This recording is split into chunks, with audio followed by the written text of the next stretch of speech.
Welcome to this 2015 Q&A here at the Unlimited YouTube channel and Facebook group page. The questions that were asked all pertain to 2015 as a year in professional wrestling. If you want questions answered in a future Q&A video, join the WPW and Wrestling Unlimited group pages and post questions when I post the status asking for them. That's a very simple method. Or you can comment on this video or tweet to me at MattMeffy2, or find me on Facebook, find me on any form of social media, and somehow get me your questions. Or if you know me personally, call me, text me, or just let me know in person. So, I got some good questions about 2015, so let's get started. Alec Costaville, where did Damien Sandow go?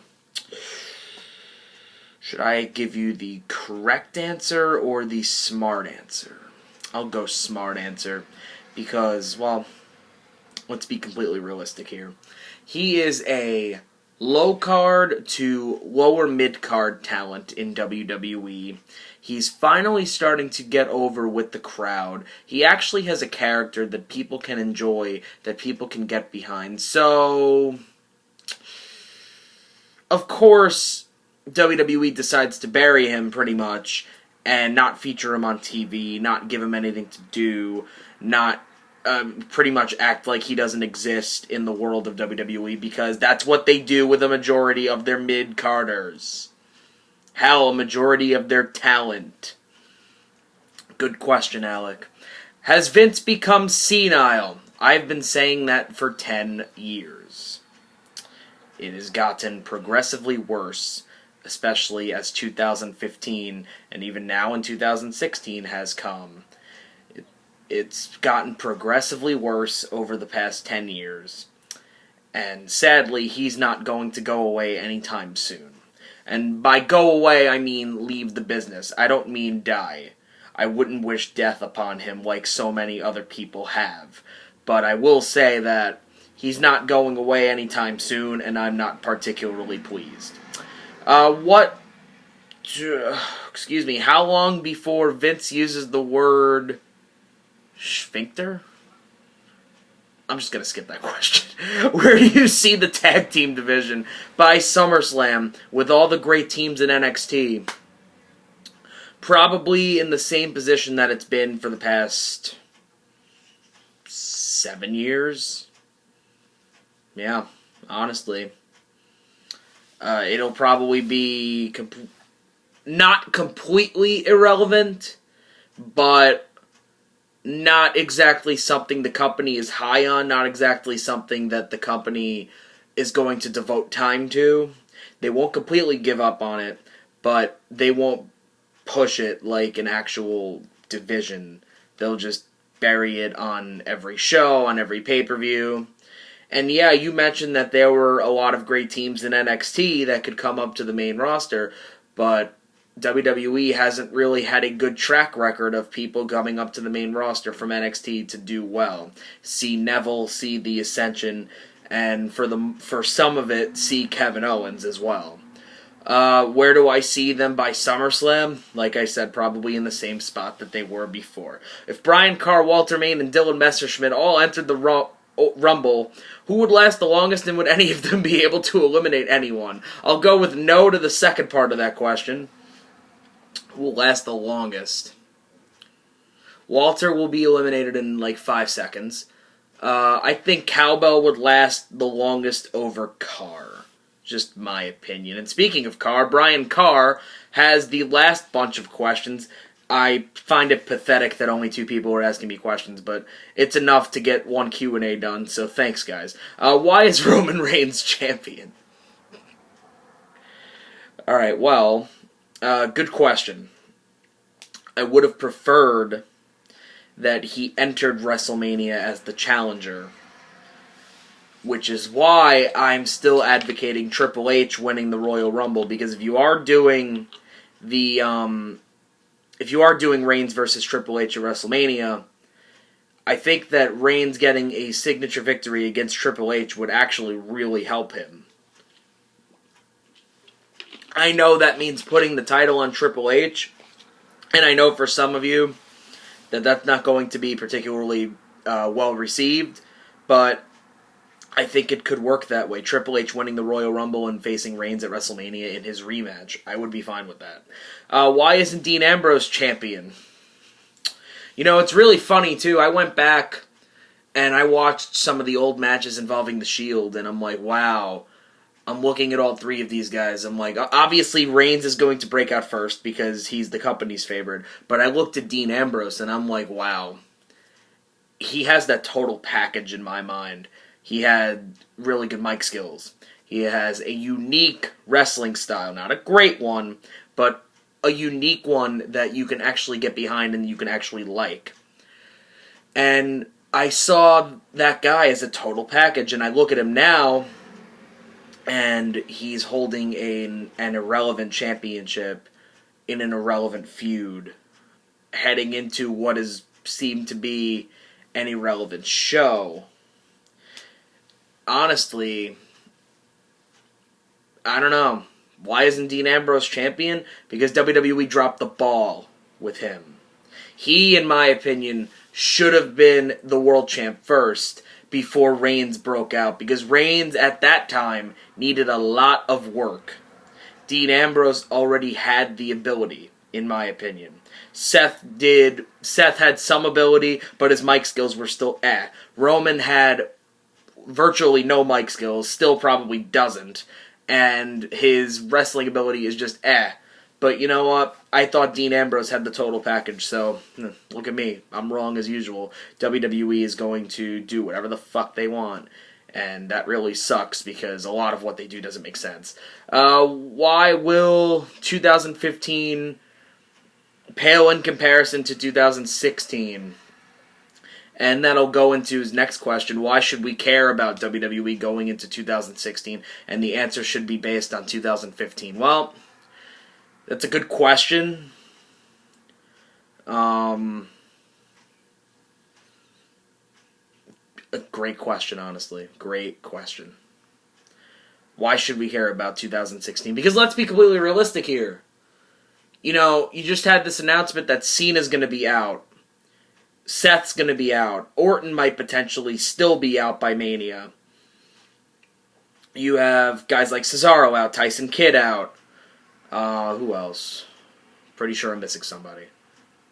Orton, Rollins, Cena. No, I'm pretty sure I'm missing somebody. But yeah, 3 of your top guys are out.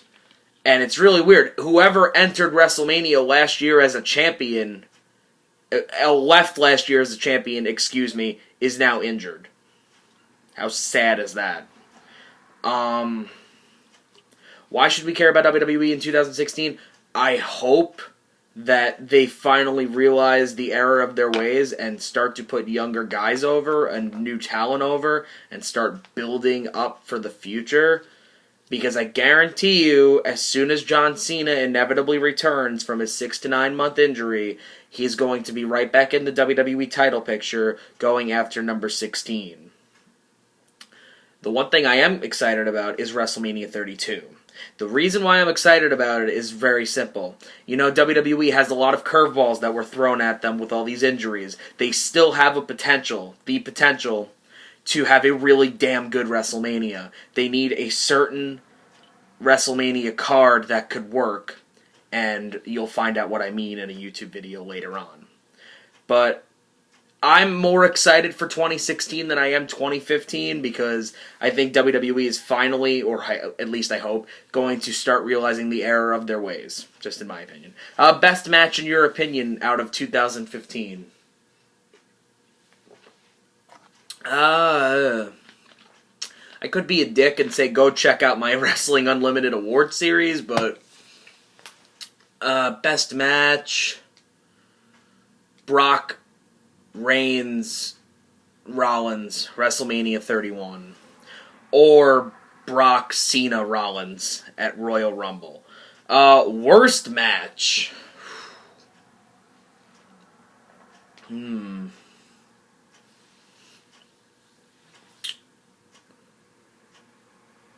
Any match involving Kalisto? No, I'm just kidding.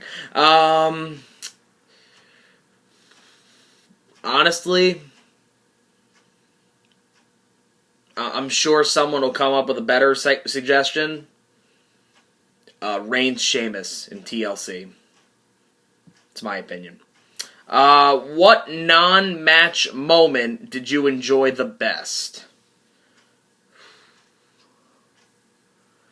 The moment where Bubba returned in the Rumble back in January, where the Dudleys as the team returned the night after SummerSlam, Sting returning after SummerSlam. Non-match moment, so I can't include Rollins cashing in.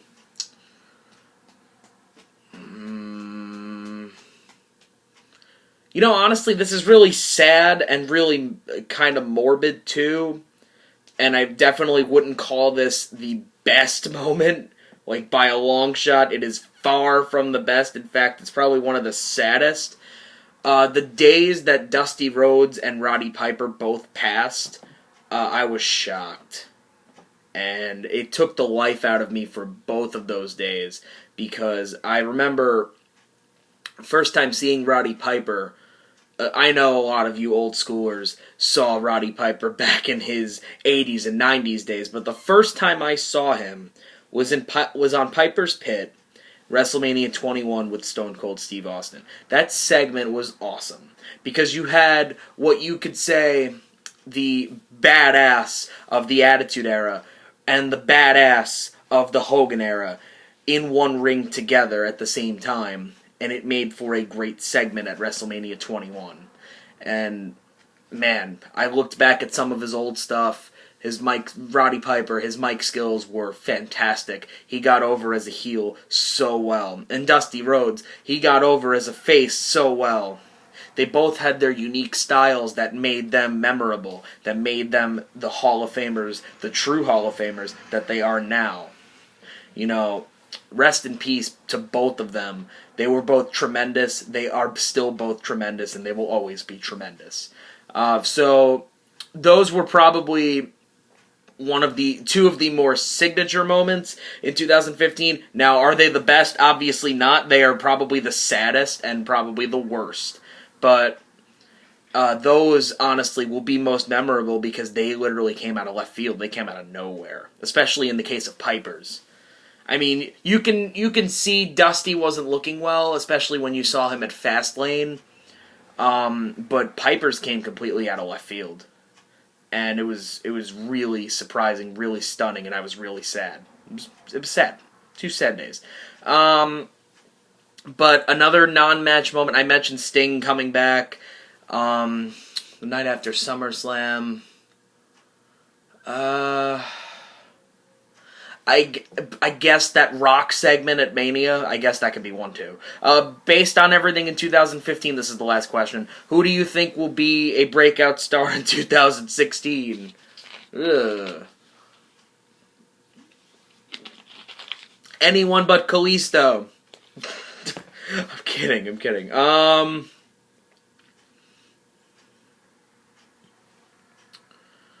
I would like to see Sami Zayn have a main roster run. Have a feud with Kevin Owens on the main roster. Get a more international exposure than NXT. Because, NXT is great and all, but, the only people who can watch NXT are people with the WWE Network. And that's, it's over 1 million, but that's not really a lot in WWE's eyes. I mean, they have, 100 million likes on Facebook or something like that, and they look at 1 million, and that's like pocket change to them. So, I would like to see Sami Zayn break out on the main roster. I would also like to see Kevin Owens get treated a lot better than he did last year, especially with if he was ever involved in a feud with John Cena again. What else? Who else?